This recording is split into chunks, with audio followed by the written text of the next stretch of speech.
right. Welcome back to another episode of Phoenix Edge. This is an RPG and gaming news podcast. My name is Hat. And I am Stan. And today we are going to be giving our impressions on the Tales of Arise demo that came out last week. We're very excited to discuss this and get into it. Should be a pretty good conversation.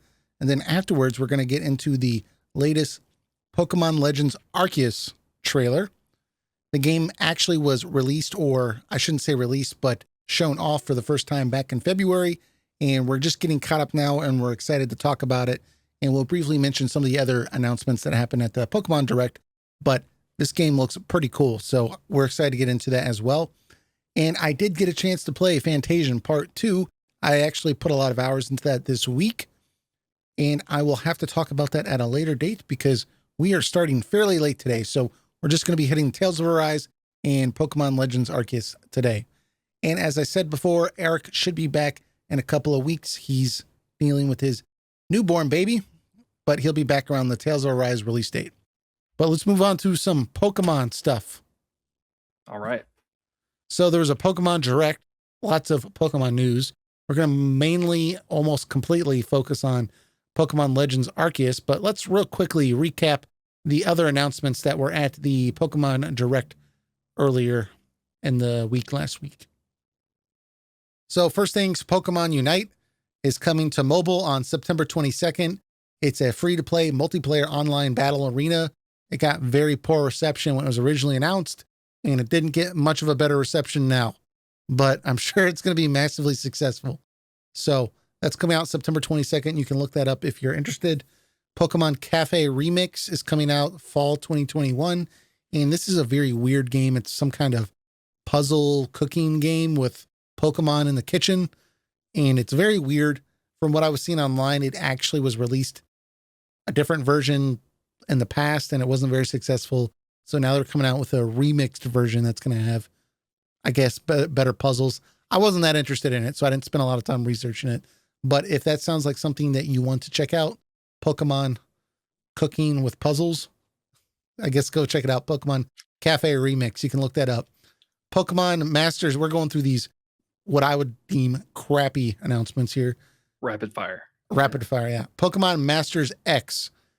This was a 2-year anniversary of a mobile game that I didn't even know existed, but it's a free-to-play mobile game for Android and iOS. It's coming out on August 18th. It's going to have additional content, and it's a free-to-play mobile game. So looks like you try to recruit other trainers to play the game with you, and some people really like that. So if you're a fan of that, I guess you can look forward to that. It's already out right now at this point, so you can go check that out. Pokemon Go is still cranking and living and out there, and still got a fan base. So there's more updates. There's more Pokemon that are going to be in these updates that are coming, and they announced that with their trailer. And then the last two announcements were the larger, more exciting announcements. We got Pokemon Diamond Pearl Remake, which is coming out on November 19th, 2021. This game originally came out in 2006, and Diamond and Pearl was actually a lot of people's favorite Pokemon game that's been released. So they're remaking that, and it's got the same style graphics, but just reimagined with higher quality graphics. So top-down view, chibi characters. It's not going to be Sword and Shield graphics. But if you like Diamond and Pearl, like I said, it's coming out November 19th to Switch, and you can go check that out. I'll probably be picking that up because Pokemon Legends Arceus is based on some of the lore that's introduced in Diamond and Pearl. And I have not played Diamond and Pearl that much.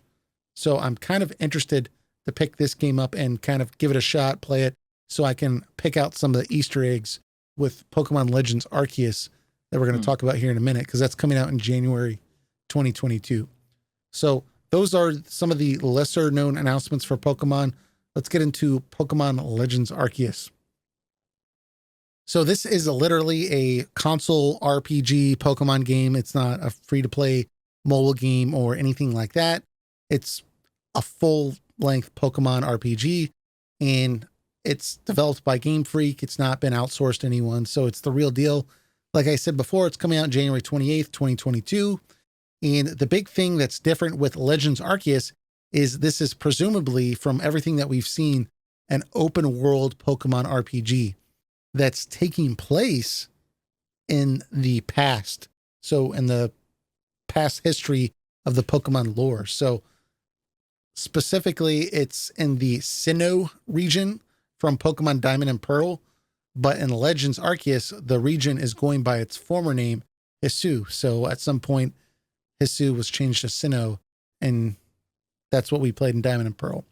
So the name Arceus references a legendary Pokemon introduced in Diamond and Pearl that could only be found by playing the Azure Flute in the Hall of Origin, which the flute could only be obtained in a timed exclusive event add-on.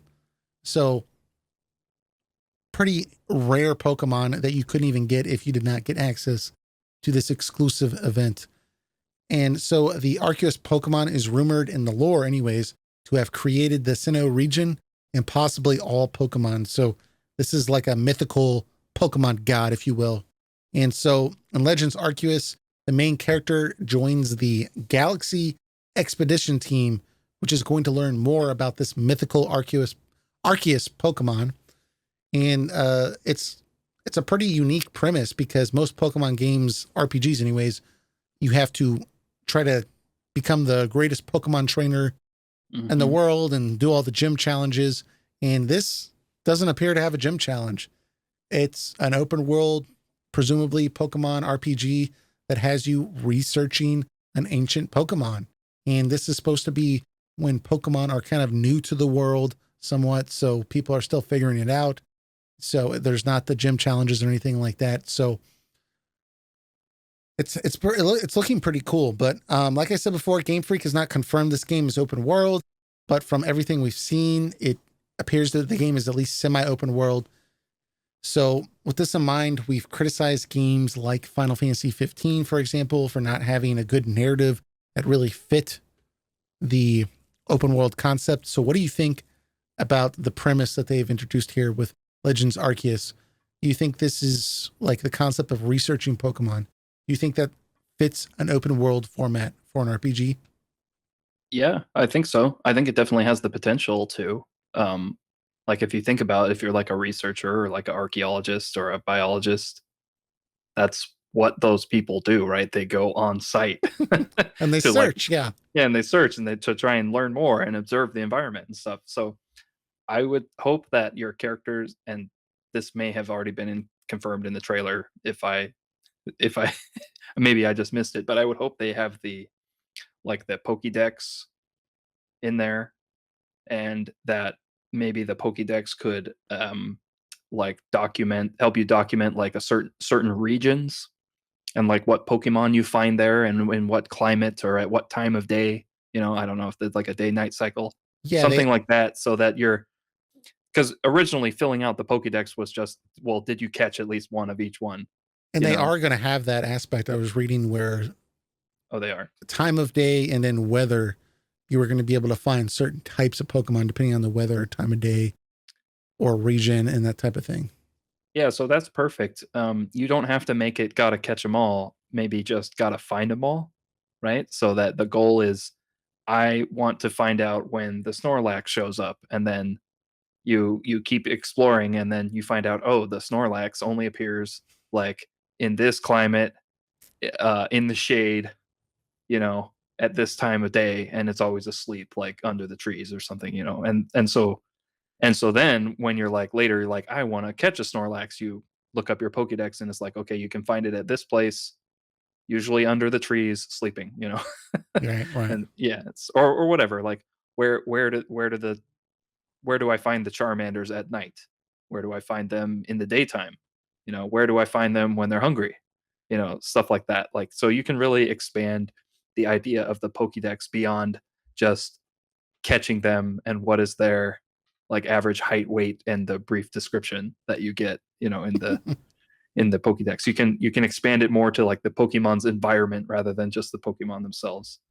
So Yeah. if they do that, I think it's a solid idea.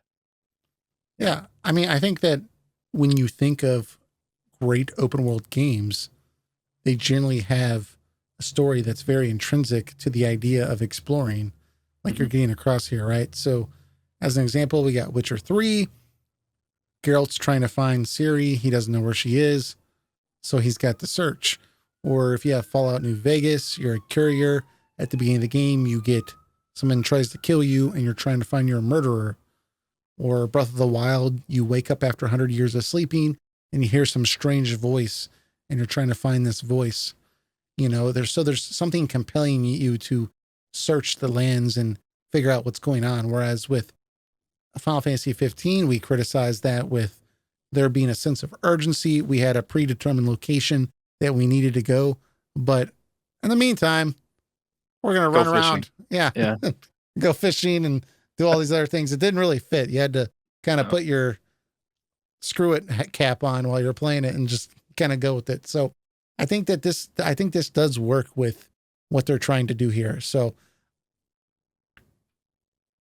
I think they've done a good job with coming up with this new concept. I'm all about it. Go ahead. Yeah, and I think it's refreshing to have kind of like a Pokemon game that is not just like a spin-off game like you mentioned earlier, like some cooking game with Pokemon characters in it, you know. But this is like it's coming out on the Switch and it's like a full, you know, like they've put their resources behind this, you know, their full effort behind this as like a, it's hard to say AAA Pokemon game because they're not really of that. Yeah. They're not really of that quality sometimes, but you know, it's a new Pokemon game, but it's not the same old, like you mentioned, go fight the 8 gym leaders, then collect your best Pokemon, go to challenge the Elite Four, you know, to become the Pokemon Master. This is like a different Pokemon game that is mixing it up. And then they've added that Legends kind of subtitle to it so that people know it's different, I guess. That's like kind of like a spin-off. If this game is successful, then I'm sure we'll see more Pokemon Legends fill in the blank, you know, Right. titles like coming afterwards. Yeah. Yeah. I think it's a good idea. I mean, so speaking of, you know, just this being a different type of game, there is an obvious similarity to Breath of the Wild, right? I think when you watch this, that's clearly inspired by that. And you have, you know, a similar cell shaded aesthetic. You've got the hang glider replaced with a Pokemon glider. It's very weird. It's a Pokemon with like some rails on it that you can like hold on, or, you know, they're trading out like motorcycles for the ability to, you know, ride Pokemon through, you know, across the land and through the water. And so it's taking on some of those elements. And there's a rumor out there that you can climb as well. So there are some key differences in that way that's making this feel fresh and new. And even from other Pokemon games, I mean, obviously the open world format, but you have a home base that you have to return to from what I was reading on the website. So like you mentioned in the prior Pokemon games, you had to travel around gyms. Yeah. You know, very linear. So this is you returning to the same home point as opposed to being on this huge journey. You know, you might go on missions, but you're going to return back to the same location. And there doesn't appear to be some kind of villainous organization yet.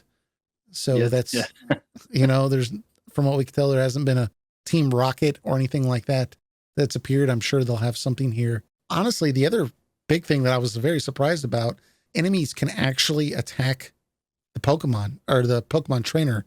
So you, and you can like try to like battle the Pokemon yourself if you don't want to throw your Pokemon out there. So there's a bit of danger also to running around that's unique as opposed to just getting into another turn-based battle. So it was very interesting that they decided to add these new things. So I totally just as a tangent, I'm imagining like speedrunners getting the game and like the primary like speedrunning strat is to just use the trainer and like for the trainer to like battle the battle the Pokemon somehow, or maybe you can't like actually the trainer maybe can't combat the Pokemon, but like the speedrun strategy is just to like try and avoid and dodge all the dangerous Pokemon without capturing any of your own.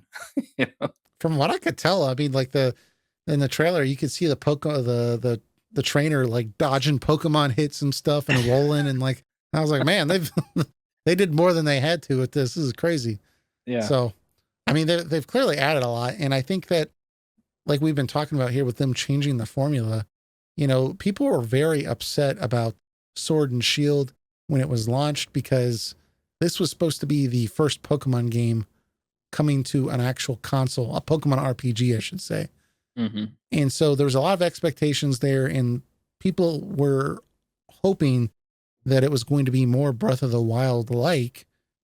And Sword and Shield kind of had a slight cell shaded look to it. So they showed off some open areas and people got their hopes up. And then Sword and Shield was basically just another. They played it safe, yeah. another Pokemon game. I mean, obviously it's on console, so it's a bit different in terms of graphics and stuff like that. But they've clearly took the safe route, like you said, with Sword and Shield. And so some people have been speculating that Legends Arceus, although it is a spin-off game, it is kind of a response to some of that outcry. And I got to be honest, I'm not quite sure that is the case because Sword and Shield sold really, really well. Right. It didn't suffer. And Sword and Shield came out in November 2019, I believe. So I don't think this game has only been in development for 2 years. And then now it's coming out in January. That would be crazy. And so I think there's been some of this speculation or conversation about them making an open world Pokemon game since like the Wii and Wii U era. People wanted a console RPG. They wanted it to be more open and kind of exploratory. And I think that probably, Breath of the Wild came out on Switch and they thought, wow, this looks amazing. Let's do that. But they probably said, let's kind of figure out things like HD graphics with Sword and Shield, because they haven't really done that before. They've primarily been mobile or, DS games and stuff like that. So Sword and Shield was their opportunity to kind of learn the hardware a little bit. And then now we get Legends Arceus. I think that's probably what was going on there. I don't think that in November last year when the game was released, they were like, quick, start making an open world game that looks like Breath of the Wild. And then it's going to release 2 years from now, know? So it's one of those things where I think they already had the idea. It just happened to align with fans. Right. They were just the fans were ahead of the game. Like they were they were already clamoring for what this kind of new, some kind of change up of the formula. Yeah. Yeah. Obviously this is a spinoff game. So I'm sure that we're still going to have football and soccer Pokemon or something. Oh yeah. Or whatever the hell the next Pokemon game is going to be, where it's more of your typical go collect all the badges type of thing, or gym badges. Yeah. I'm sure they're going to stay because they sell so well. Like you mentioned, why would they stop the moneymaker, Yeah. So I think that those are still going to be there. And this is just a side game that's coming out, but I do think it's really cool that Game Freak tends to not forget their older audience, because Sword and Shield, while it's a fun game, it's very easy to play and it's clearly geared towards younger kids. That's how I got into Pokemon on the Game Boy. I was like 10, Right. And so I think that's really cool that they look after that crowd. They try to foster that crowd a little bit more, but they're doing all these remakes. And Legends Arceus, good God. Legends Arceus is based on Diamond and Pearl, which came out 15 years ago. So, that's probably longer than a lot of kids that play Pokemon have been alive. So it's cool that they're still putting stuff in there for them. And I don't feel like when I watched the trailer for Legends Arceus that this is going to be something for an 8-year-old. Not that it's going to have, booze, sex, and drugs, in this Pokemon game. Like it's going to be really mature. But I do think that, this is going to be a little bit more involved than you might have with your typical Pokemon game, because there are things like danger with going close to a Pokemon, being attacked. There's a lot more exploring and picking up on clues. It seems like it's a possibility that the battles might be a little bit tougher. I'm not expecting a Dark Souls Pokemon or anything like that, but I do think that they know that this game is going to appeal to maybe an older audience. And so there appeared to be adding those things like the Pokemon trainer being able to be attacked and stuff, and just how complicated an open world can be for that older fan base. So I just want to say that I think that is really cool and gives me even more excitement to pick this up. Yeah, definitely. Yeah, I agree with pretty much everything you said. Those older, I mean, not older, the classic, right? The classic Pokemon style will always be there and should always be there with slight tweaks like they've done, up to Sword and Shield. And then like this is a chance for something new, and I'm sure they're hoping it catches on and that old fans like us who are kind of like so on the classic Recycled Pokemon formula. Yeah. formula, yeah, will be like, yeah, but Legends is for me, right? A Legends is like the evolution of the Pokemon, the modern, you know, high quality console RPG Pokemon game I always wanted when I was a kid, and they know that, and now they're making it for me, and they hope that we're all gonna buy it and then have two viable franchise like Pokemon series going, right? That Yeah. can alternate releases like every 2 or 3 years and be lining the Pokemon company's pockets even more. Yeah. Yeah. Yeah. And I'm still waiting for them to drop the bomb that Legends Arceus is version 1, and then they're going to have like Legends Blue Moon or something. Oh, no, no, no, don't do that. Man, wouldn't that suck if it's like an open world game, but it's like, oh, but you got this version of the open world. If you want the desert region, you have to get like Fire Oh, Mountain I'm sure version there'll or be whatever. DLC and stuff too that has, yeah. I'm sure they're going to do all that crap, but yeah, that would suck if you had to buy a completely like, because usually the Pokemon games are, I don't know. I don't know how I'd feel about that, because I complained last time that the only difference between the two Pokemon Sword and Shield versions was like 5 Pokemon. Yeah, And I'm like, dude, they're making these people pay an extra $60 to for get them all. 5 freaking Pokemon. Like how can you not do something different? So if they actually created a whole new region for this other version, if there was, we're not saying there is, but if there was, I guess That I would would have to eat my words and say, well, this is clearly different, Yeah. That would just suck though if it's like you're playing one version and you go to this area and it's like a swampy region, Well, right? it But comes but up in the with like other a version, prompt that's like, please remove your SD card. I would go all digital immediately. yeah. Yeah. So, I mean, we'll have to see, but we're just speculating here. Game Freak has not actually announced that. But one of Yeah. the biggest things that people have been talking about with this, besides being excited about it, we're going to go on the critical path here, is the graphics that have been shown here. We're talking about texture quality and resolution. So just to be clear, not necessarily talking about aesthetic. That's what we're getting across here, is just texture quality and resolution. People are bringing up that, hey, it aesthetically looks like Breath of the Wild, but the graphics themselves are kind of muddy. And I got to be honest, I mean, I do think that it's more pleasing than Sword and Shield. I do think it looks better, and I do think it's clearly Breath of the Wild influence, but yeah, it does get pretty muddy with the trailer that we saw. I mean, Yeah.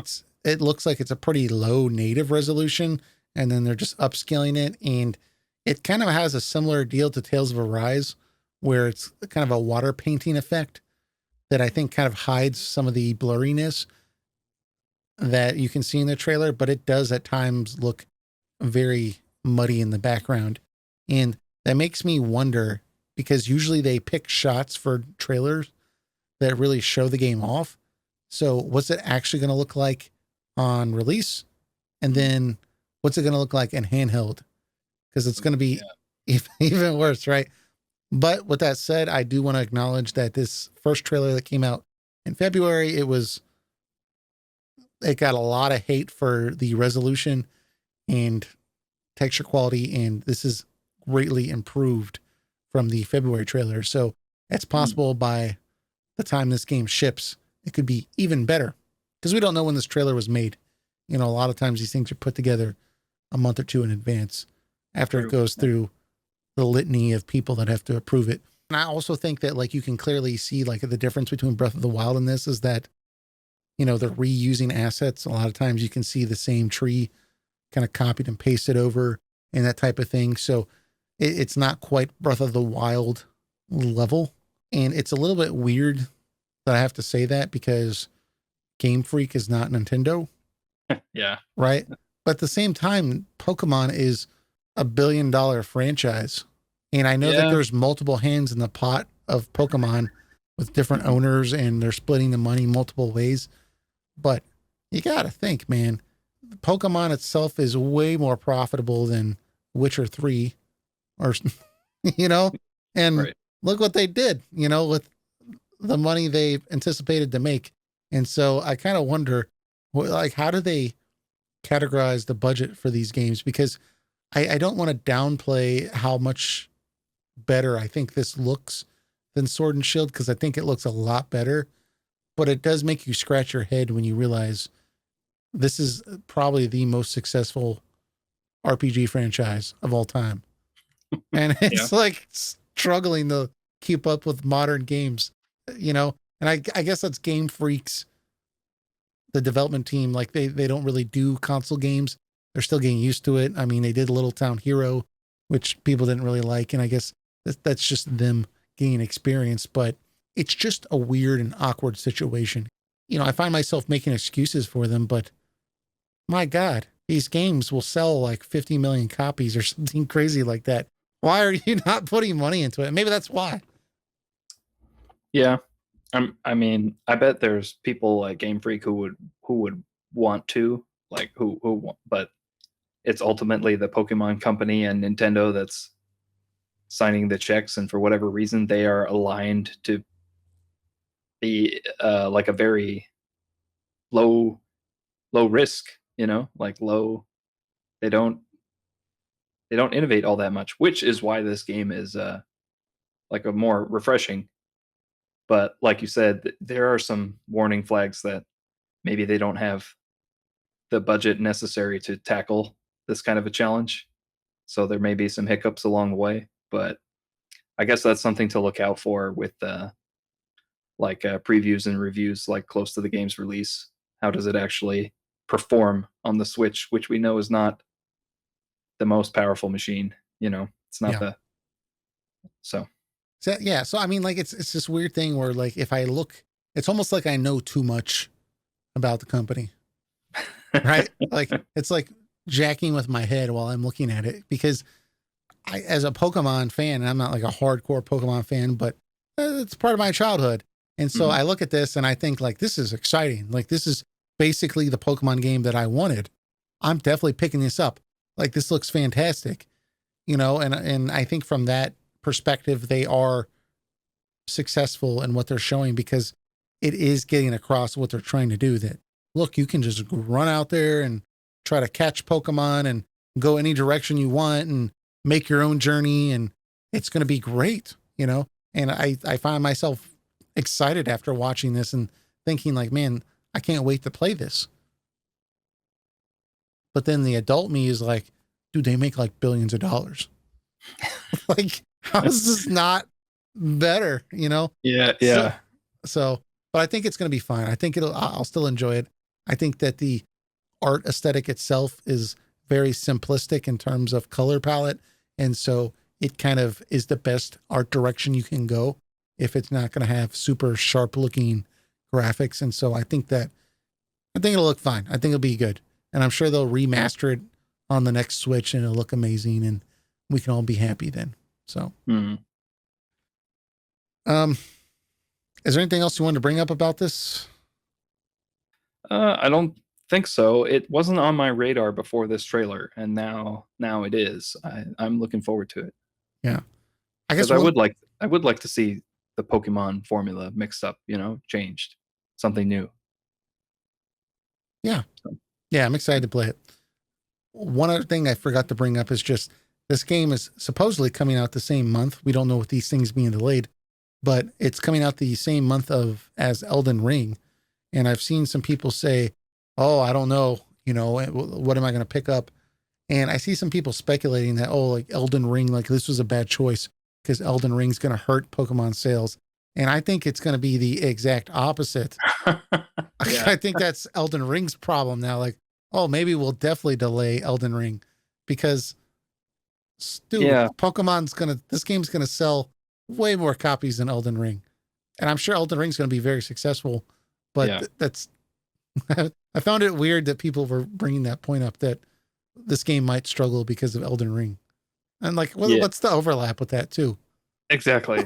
Yeah. I'm thinking like if anything, for the people where there is an overlap, the people who want like a hardcore action game like Elden Ring, brutal, most likely brutal game too, like challenging, Yeah.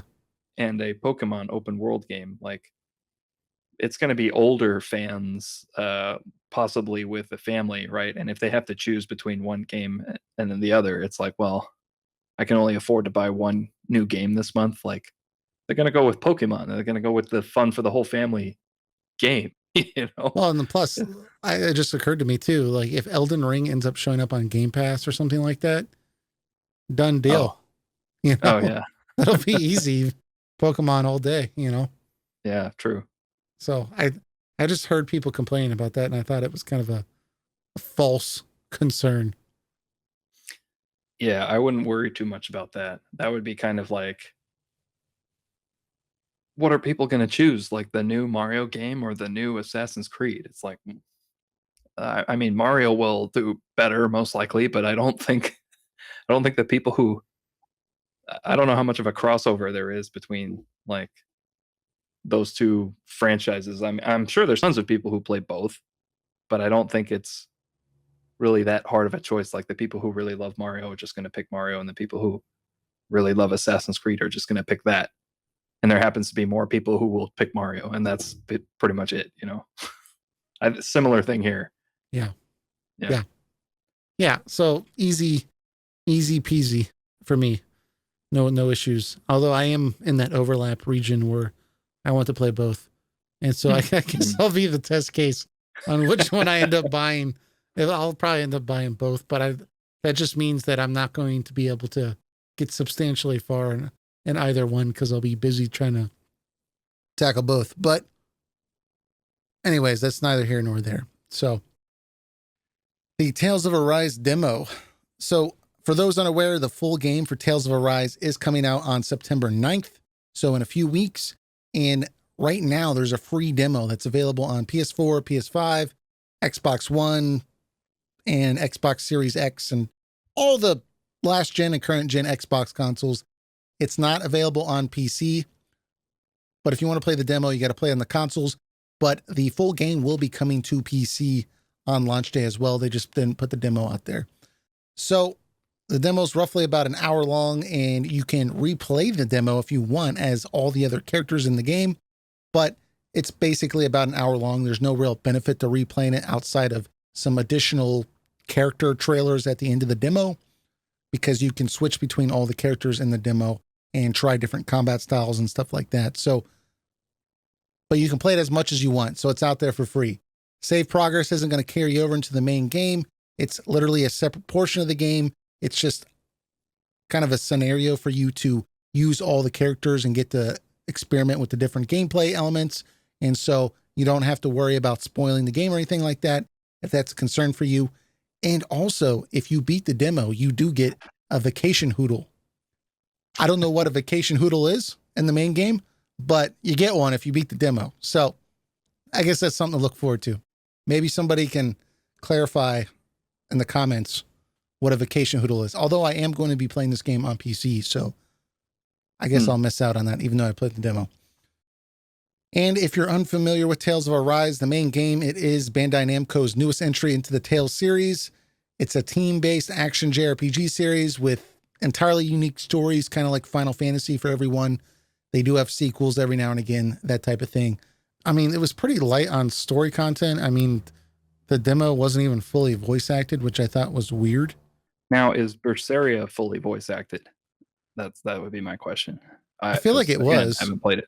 I feel like it was okay. Yeah, But I played the whole thing, but it's been a few years. But so basically you'll have key moments that have voice acting, and okay, then throughout, I'm talking about Arise now. When you're traveling around the little area that they give you, it's actually pretty big.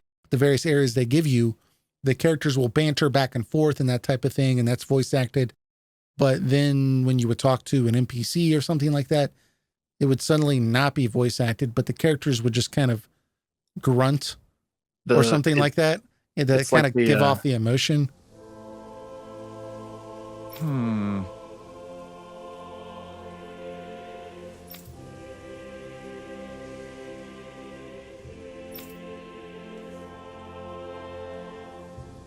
Anyway.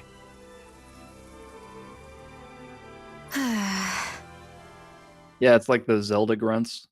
Like Yeah, when Link goes and talks to the shopkeeper, he'll be like, "Oh," and then but then he has a bunch of text. yeah, which was You kind know, of weird. I don't know, it didn't work as well with this demo, and I thought maybe certainly it can't be like that through the whole game, but maybe it is. Maybe it is. I think it will be because otherwise, why would they have those like Well, grunts because or like sound effects in place? so I think that yeah, that's true. That's a good point. But Yeah.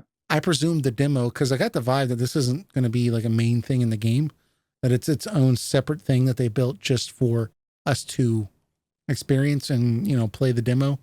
So I Mhm. just assumed that, okay, they didn't record voice acting for everything for this free demo that they're giving out. But that's a good point. It might be like this, and I could see this. Maybe they just pulled one tiny little big quest from the main game, because that's what this game is you simply approach the city, they give you a quest to go kill this beast, and then you go kill the beast, and Yeah, then it's it's over. it's over.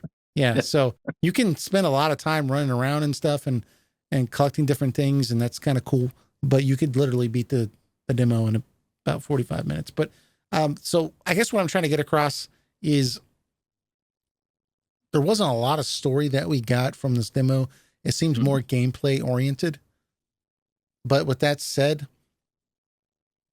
we did get a little bit of banter between the characters. We got some story skits, those types of things. So, from the little bit that we did get, what do you think of the characters themselves thus far? Do you have any thoughts on what you played with them, or do you feel like you just need some more time with them to get a feeling for them?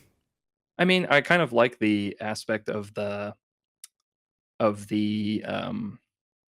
like the camping aspect and some of the skits. Like it seems like this group of people are all getting along. Like at this stage, like they're all aligned in Mm, their mission, and yeah, so I don't know where they're going or why they're going there, but they're having a good time while they're doing it for the most part. It seems, you know.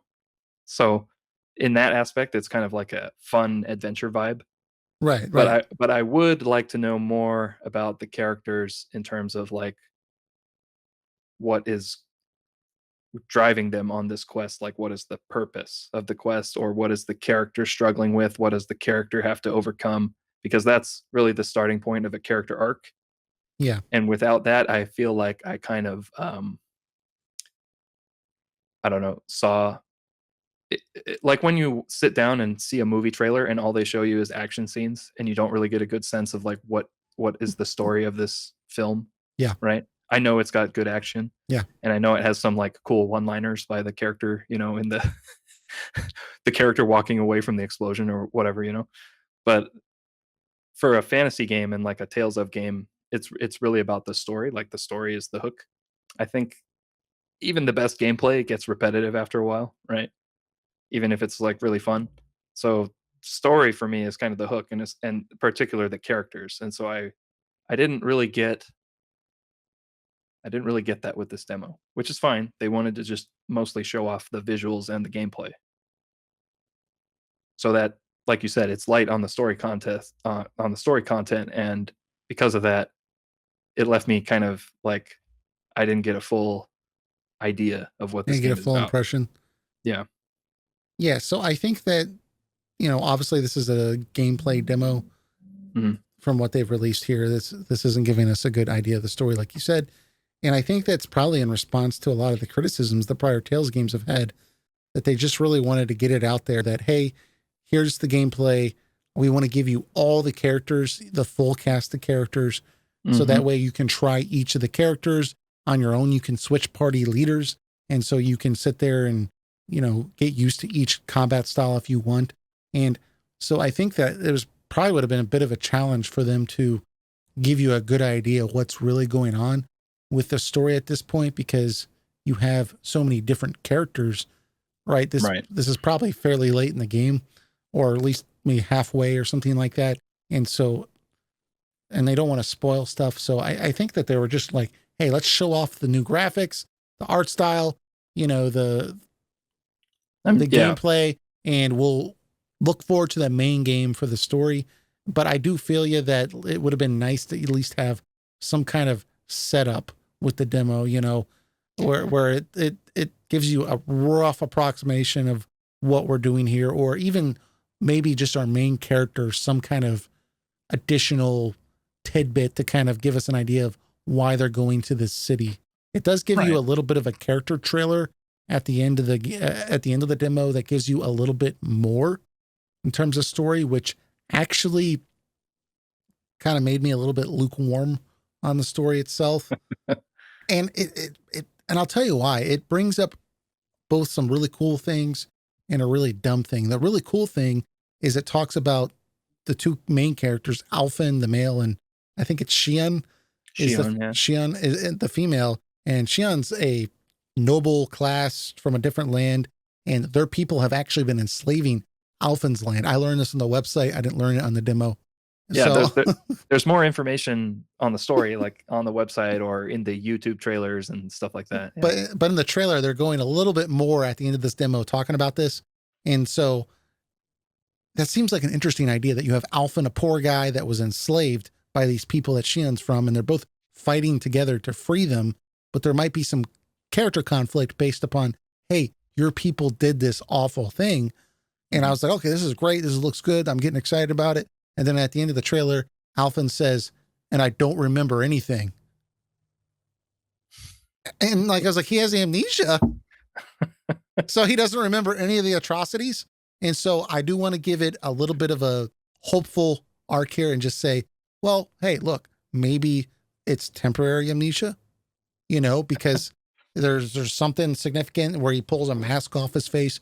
Maybe it's going to come back to him, or maybe he's the fish out of the water kind of character that we got with Final Fantasy X, and he's going to experience the atrocities with the player firsthand. And then we're going to have the same visceral reaction that he is, that no, I need to fight for freedom because this is awful. So it could still be rescued, but I was disappointed that you weren't going to have that dynamic where he's going to be like, you know what my childhood was like? I freaking had to work for some rich guy or something like that, like there could have been a lot of interesting dynamics there. And I guess you could still have that with some of the other characters, but I was looking for like a Ramza and a Delita vibe from Final Fantasy Tactics rather than, what we might be getting here. Yeah. Yeah. Like I said before, that at least in this demo, the way the characters interact with each other, they're like already like fully aligned, like on the same page with each other. So if there is going to be that conflict, it's been resolved at this point, it would seem. They seem to get along pretty well. I will say though, I do think that they have a lot of chemistry together, and I do feel that each character has their own unique personality. Whereas in prior Tales games, especially Zestiria, not so much Berseria. Berseria had a great cast, but Zestiria, the characters seemed a little generic and kind of interchangeable at times. Whereas in this game, it seems like you can tell with some of the dialogue that certain characters are from different places and different upbringings. And there seems to be a little bit more of a nuance there that is, I think, an improvement over what we've been getting. And so I do want to give it praise for that. And I'll also say the few jokes they had in this demo, the humor did land. I mean, we have the infamous scene that's been on the internet all over the place with one of the characters referencing a large shield of the character and they say, "Oh my God, it's so big." And the character says, "Are you talking about my shield?" But it's kind of emphasizing like, oh, like it might be something about the character's body or something like that. That was kind of funny. And for the Yeah. skit, did you get the cooking scene Yeah. at the Yeah. campsite? So Where I think he's yeah, burning the food. Yeah. yeah. So they have these campsites, kind of like Final Fantasy 15, where you go and camp out and stuff like that. And so when you're there, you can cook. You can choose to cook meals, and there'll be little skits. And so if you cook the first time, there's this thing where our main character Alpha, and he's making his special recipe, and he likes spices in his meal, right? And so he puts all these spices in his meal, and like the smoke's billowing out, and all the other characters are like choking on the smoke, and it's like burning their lungs because it's so bad. And they're like, "Oh my God, we're being gassed, those Yeah. bastards," and stuff like that. And like, I was generally kind of laughing. I was like, that's kind of funny. They think they're being gassed right now by the enemy, that it's his cooking skills are so terrible, Yeah. and it's your standard tales, but it's funny. I thought they Mhm. did a good job with that. So this game is actually using the Unreal Engine 4, whereas previous entries were using the Tails engine, which was slightly modified from each release. And Unreal Engine 4, that's the same engine that was used for Kingdom Hearts 3, Final Fantasy 7 Remake, and lots of other games. Mhm. So it's much more modern. And fans were just basically complaining that the Tales games were starting to feel a little dated. So Bandai Namco decided to upgrade to Unreal Engine 4, and that's brought us to the long development time because brand new engine, start from the ground up, that type of thing. So, Stan, now that we've had a chance to play the demo, this game's getting a lot of talk about the upgrade over prior Tales games in terms of visuals. So, Mhm. what did you think about the show off of the Unreal Engine 4 Tales game, Tales of Arise? I think it looked good when I booted up the demo and got into it. I Yeah. was like, "Oh, this looks pretty good." Overall, it is a good looking game. It didn't blow me away like a Final Fantasy 7 remake, for example. Like the first time I saw that, that was just really impressive, you know. But I also know that they're not dedicating the kind of budget and resources to this game that likely that is Yeah. going to, like Square's like flagship titles, you know. But from what they did with it, it looks good. And one thing I noticed right away is the objects in the environment, not so much the characters, but like the environment, and especially like distant objects. They have kind of like strong lines or like borders to them. You know, it made me feel like the game had kind of like a drawn to life feel to it. Not quite as strong as something as like Okami, where it's like very clearly like the characters are made to look like their sketches. But it was in that kind of same feeling I got from it. I found an interview that was translated from Famitsu that basically confirmed the feeling I got. The producer for this game and also just the general Tales like series producer, Yusuke Tomizawa. I probably Nah, man, you mispronounced nailed that. it. You nailed it. Yeah. Well, he said that for this game they created the Atmos shader, Hmm. and he said it aims to have the player feel like they are being immersed in a watercolor painting. And so once I read that, it kind of clicked, and I was like, "Oh, okay, yeah." And then he went on to say that um, while the goal is to like improve the visuals, they are not targeting realism necessarily, like Hmm. as a goal, right? They still want it to have at least the anime or manga like aesthetic to it. And so for the environment, they went with this watercolor painting approach, Hmm. I guess you could say. So some areas it's like stronger than others, but then like I really notice it when I look at like the distant objects. Do you Yeah. like that choice? Do you think it Yes. looks good? Well, I think if you're not targeting realism, then yeah, you definitely want to do something that like makes your game stand out Hmm. more or like have some kind of unique feel to it, like visually. Otherwise, it could be very easy for it to just feel like Tales with better graphics, Right, which right. it is, but at the same time, you That's what don't want that that's what we to be wanted, the Stan. That's what we well, you don't wanted. want that to be the only thing it's doing. Right, right, right. Right. Yeah. Yeah, I got you. I mean, one thing that I thought was very immediately noticeable to me compared to Berseria, the prior game, was the lighting effects were much better in Mm, Tales of Arise. And I think that kind of blends that water painting type effect that you're talking about with Arise and kind of makes it give this modern edge to it that you may not have been able to get on prior games because Berseria, the prior release, it was released in the West on the PS4, but it was actually released first in Japan on the PS3 and then upscaled for the PS4. So right. we're basically comparing this to a PS3 game, which is a little unfair, but but the Yeah. lighting effects look so much better because I think that it I think that it really gives a lot of depth to the objects that we can see on the field. When you walk up to, let's say, something like a bush or something or a tree, you can see the light and it's actually bleeding through the leaves. It's kind of Yeah. edging over the top of it in a very un, you know, unsystematic way where it's not recognizable. It's very reactive to the environment. And so it helps the objects feel like they belong there. And Tales of Berseria, you just had this blanket shade of yellow across the entire map. And as a result, they basically would draw shadows and things like that onto the map. And Right. so every tree would have the same exact black outline of the tree on the ground, and every rock had the same length of shadow. And Yeah. it didn't really seem like it belonged there. And then when you play Tales of Arise, all these things just have so much more depth, and it just adds to the feeling like everything is like a living and breathing world. And it just feels less artificial, I guess is what I'm trying to say. So I think Mhm. that was the immediate standout improvement that I saw. And I hate to be trashing on Berseria because I like Berseria. And like I Yeah. said before, it's a freaking PS3 game. So I'm not, obviously, this game's going to look much better because it's coming out on PS4 and PS5.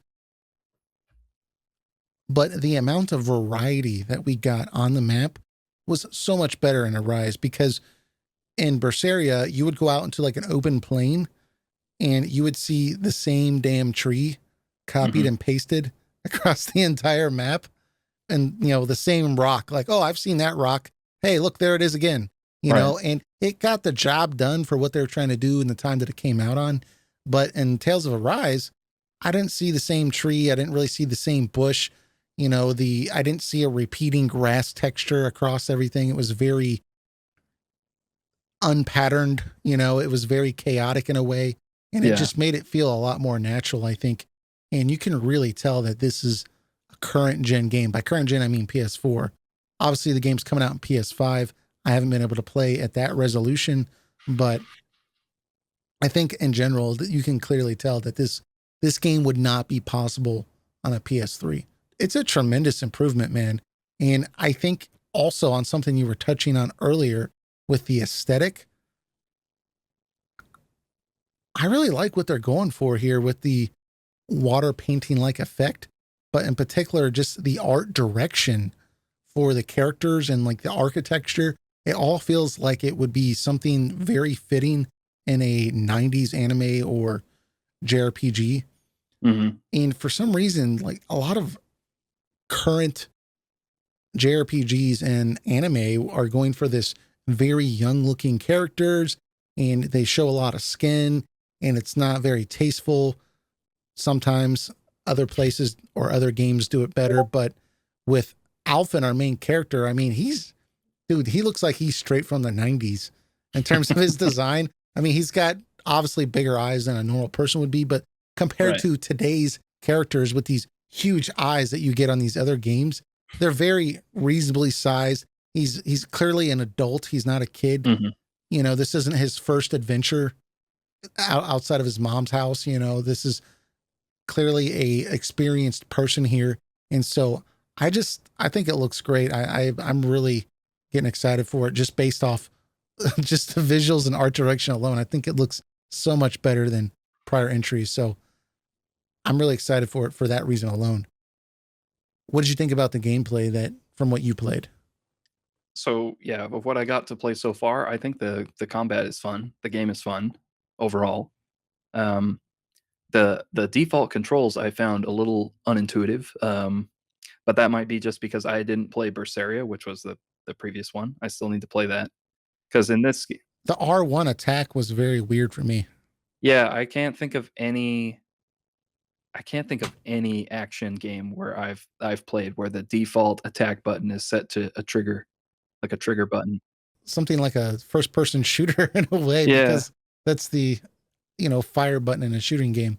I kind of got used to it after a while, and I thought maybe the reason was like, okay, so they want you to like be mixing in regular attacks after every art, Hmm. and your arts are set to the face buttons.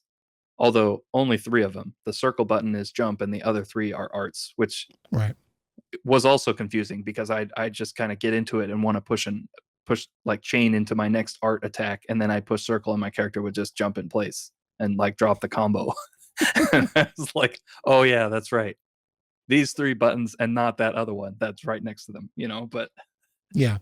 yeah, but I kind of figured like with R1 with the trigger button being your regular attacks, they want you to kind of like push X button, then mash R1 two or three times, then push the square button, mash R1 two or three times to kind of keep your Hmm. chain going.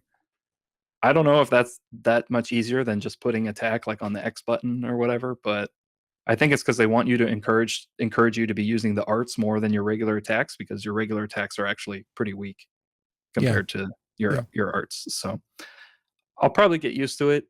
It is unintuitive, like to jump into it and be like, why did they make this choice? You can actually trade in different characters for different special abilities. Oh yeah, including the characters who aren't like in the battle party. Final Like you Fantasy had X style. you had like two other characters on the bench, and you can swap them in, or you can just like trigger their special attack that they have. Yeah, so their assist attack that they can do. But I'm agree with you, man. Like the battles are fun. They're engaging. I definitely felt that it mattered what I did in the battlefield. Mhm. Whereas in Berseria, I don't even think I ever learned how to play that game, to be honest. I You just can just mash your way through it. breezed through the whole thing pretty much, except in a few key boss battles where it made me do a particular combo set. Mm, Outside of that, I just didn't matter, man. Just, yeah. over the controller, and I just won.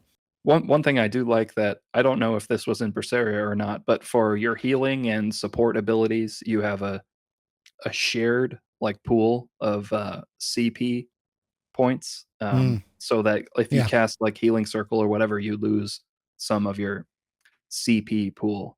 And I thought that was a interesting like balancing uh feature because in the game I mentioned before, Tales of Graces kind of has a similar combat system where your characters don't have like MP, and so you can just like as long as you have like the points in the battle to spend, you can use whatever abilities you have.